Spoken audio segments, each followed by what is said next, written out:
1821 की नेपल्स की क्रांति। तो नेपल्स की क्रांति कब हुई थी? 1821 में नेपल्स की क्रांति हुई थी। मैसूर का शासक टीपू सुल्तान। टीपू सुल्तान कहाँ का शासक था? मैसूर का। 1829 ईस्वी में एड्रियानोपोल की संधि हुई। तो एड्रियानोपोल की संधि कब हुई? 1829 में एड्रियानोपोल की संधि हुई। और 1832 में यूनान को एक स्वतंत्र राष्ट्र घोषित कर दिया। यूनान को स्वतंत्र राष्ट्र कब घोषित किया था? 1832 में। 1866 में पर्सा के खिलाफ सेडोवा में युद्ध की घोषणा कर दी।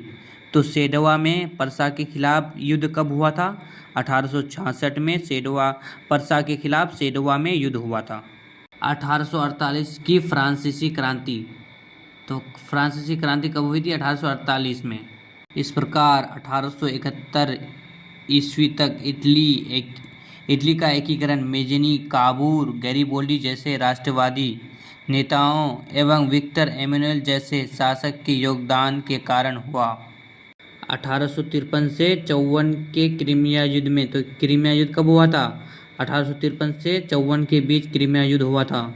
सार्डिनिया पिडमाउंट का शासक चार्ल्स एडवर्ड था। चार्ल्स एडवर्ड कहाँ का शासक था? सार्डिनिया पिडमाउंट का शासक था। 28 जून 1830 ईस्वी से गृह युद्ध आरंभ हो गया। गृह युद्ध कब से आरंभ हुआ था? 28 जून 1830 से गृह युद्ध आरंभ हुआ था।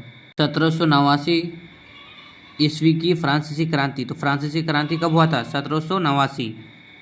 10 मई 1871 को फ्रैंकफर्ट की संधि हुई थी। इटली एवं जर्मनी वर्तमान में किस महादेश के अंतर्गत आते हैं? तो यूरोप।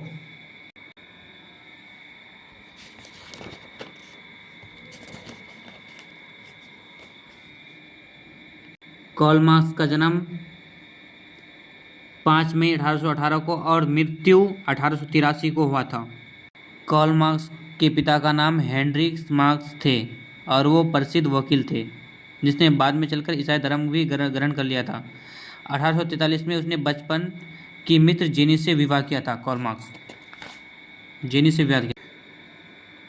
कार्ल मार्क्स के 5 सिद्धांत देखो। द्विधात्मक भौतिकवाद का सिद्धांत, वर्ग संघर्ष का सिद्धांत, इतिहास की भौतिक व्याख्या, मूल एवं अतिरिक्त मूल्य का सिद्धांत, राज्यहीन व वर्गहीन समाज की स्थापना। ये सिद्धांत कार्ल मार्क्स के सिद्धांत थे। मार्क्स ने 1867 में दास कैपिटल नामक पुस्तक की स्थापना किया था, रचना की थी, जिसे समाजवादियों की बाइबिल भी कहा जाता है। दास कैपिटल को समाजवादियों का बाइबिल कहा जाता है।